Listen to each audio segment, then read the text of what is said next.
پوچھتے ہیں کیا تبلیغی جماعت کا کام نبیوں اور صحابہ والا کام ہے؟ جواباً عرض ہے کہ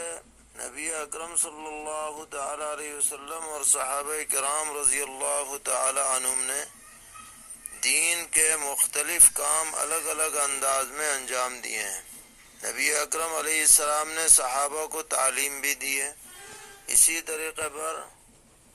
جب ضرورت پڑی تو لشکر کی قیادت کرتے ہوئے جہاد بھی فرمایا ہے،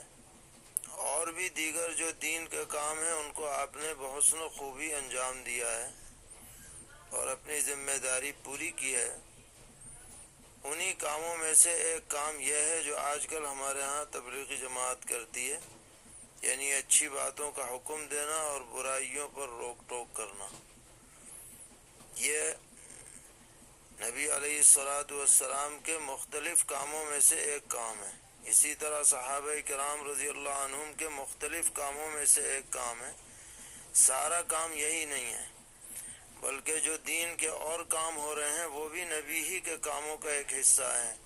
مدارس میں تعلیم ہو رہی ہے، خانقاہوں میں اصلاح و تزکیے کا کام ہو رہا ہے، وعظ و تبلیغ کا کام ہو رہا ہے،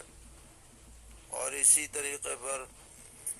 سیاسی امور جو انجام دیے جا رہے ہیں دین کی سربلندی کے لیے، وہ بھی پیغمبر علیہ الصلاۃ والسلام کی ہدایات ہی کی تعمیل ہے، جبکہ نیت درست ہو اور منکرات سے خالی ہو۔ تو بہت سے کاموں میں سے ایک کام یہ بھی ہے جو جماعت والے انجام دیتے ہیں، اور اچھا کام ہے، اور اس کے اندر حصہ لے کر کے اور لوگوں کو اپنی اور دوسروں کی اصلاح کرنی چاہیے۔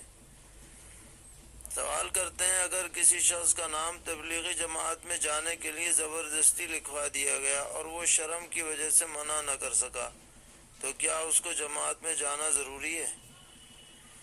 جواباً عرض ہے کہ اگر محض زبردستی نام کاپی میں لکھ دیا گیا ہے تو اس سے تو وعدہ پورا نہیں ہوا، لیکن اگر اس نے زبان سے کہہ دیا تھا کہ میں جاؤں گا تو یہ وعدہ مکمل ہو گیا۔ کوشش کرنی چاہیے کہ وہ وعدے کی تکمیل کرے اور بلا عذر اس کو ٹالے نہیں۔ پوچھ رہے ہیں کیا تبلیغی جماعت کے کسی ساتھی کا یہ کہنا کہ آج مسلمانوں پر جو حالات اور مصیبتیں آ رہی ہیں وہ دین کا کام نہ کرنے یا دین کی دعوت نہ دینے اور جماعت میں نہ جانے کی وجہ سے آ رہی ہیں، تو شرعاً اس طرح کی بات کہنا درست ہے یا نہیں؟ جواباً عرض ہے کہ 1400 سال سے آج تک ہر زمانے میں امت کسی نہ کسی اعتبار سے سخت حالات سے دوچار ہوتی رہی ہے۔ جس زمانے میں تبلیغی جماعت کا وجود بھی نہ تھا اس وقت بھی حالات آتے تھے، لہذا موجودہ حالات کو صرف تبلیغی جماعت میں نہ جانے پر منطبق کرنا یہ تعبیر صحیح نہیں ہے۔ ہاں اتنی بات ضرور ہے کہ ہر مسلمان کو اپنے عقائد اور اعمال کی درستگی پر توجہ دینی چاہیے اور استغفار کرتے ہوئے اللہ تعالیٰ سے عافیت طلب کرنی چاہیے، کیونکہ عام طور پر جب معاشرے میں بگاڑ ہوتا ہے تو اس کی وجہ سے آزمائشیں آتی ہیں اور اللہ تعالیٰ کا غضب نازل ہوتا ہے۔ قرآن پاک میں اللہ تعالیٰ نے فرمایا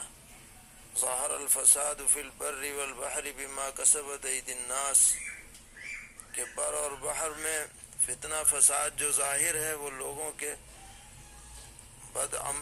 کی بدعملیوں کی وجہ سے ہے، اس لیے ہمیں اپنی اصلاح کی فکر جیسے بھی ہو کرنی چاہیے، چاہے جماعت کے ساتھ جڑ کر کے کریں یا اور کسی طریقے پر کریں، بہرحال اصلاح سے غافل نہیں رہنا چاہیے اور استغفار اور رجوع الی اللہ کرتے رہنا چاہیے۔